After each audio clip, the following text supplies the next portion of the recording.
Hello, I'm Laurin McCracken. I'm an unabashed realist watercolorist.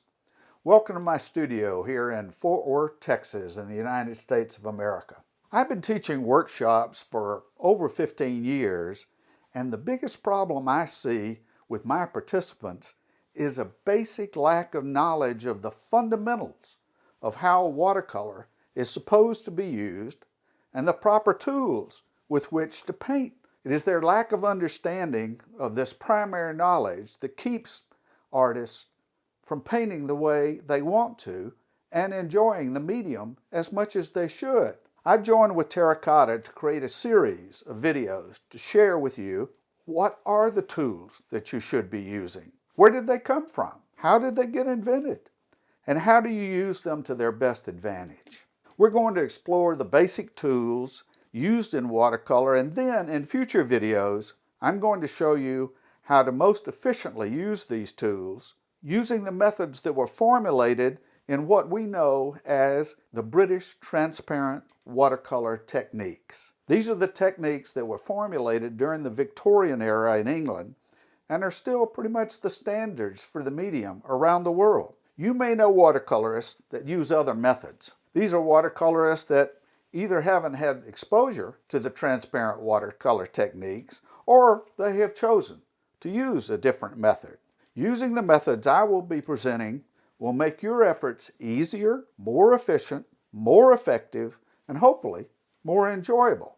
Once you master these basic tools and techniques, you can open up your world to the many specialized products and additional techniques that are available for watercolorists. We will be discussing some of these in a later video. The basic fact is that watercolor is a very technically driven medium.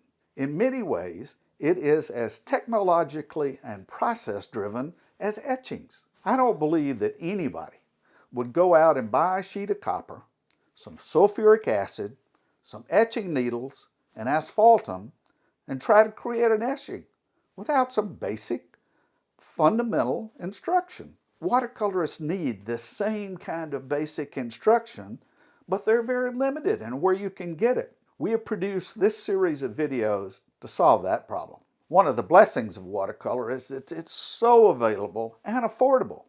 You can walk into any shop and get some paper, a few brushes, a few paints at a very reasonable cost and be ready to watercolor. However, many people do this, and without any basic instructions, they try to create watercolor paintings and they get very frustrated. Artists that have just purchased watercolor equipment don't know how to get the pans of paint into liquid. They don't know how to load or handle the brush and don't know how to use all this equipment. It can be a real train wreck. Watercolor often gets the bum rap of being very difficult, but it's not if you know the techniques and you know the basics and you've practiced these basics. After that, you'll only be limited by how hard you want to work and what do you want to get out of being a watercolorist. These videos are designed to get you on the right track and will guide you through the process of painting a watercolor you can be proud of. It can be a very rewarding experience if you know what you're doing. This first video will cover the 3 basic tools you will need to get started: brushes, paper, and paint. There's a lot of discussion out there about, oh, I think the brushes are the most important part of watercolor. Oh, no, it's the paint that you use that's the basics. Oh, no, it has to be the paper. Let's just put all that aside. It's the balance of the 3 of these basic tools that makes for a good watercolor. We will cover why there is such a large range of prices that you can pay for watercolor products and when it makes sense to buy the more expensive items.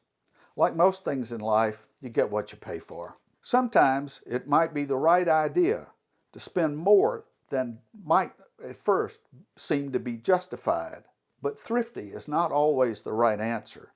It depends on what the results that you're trying to achieve.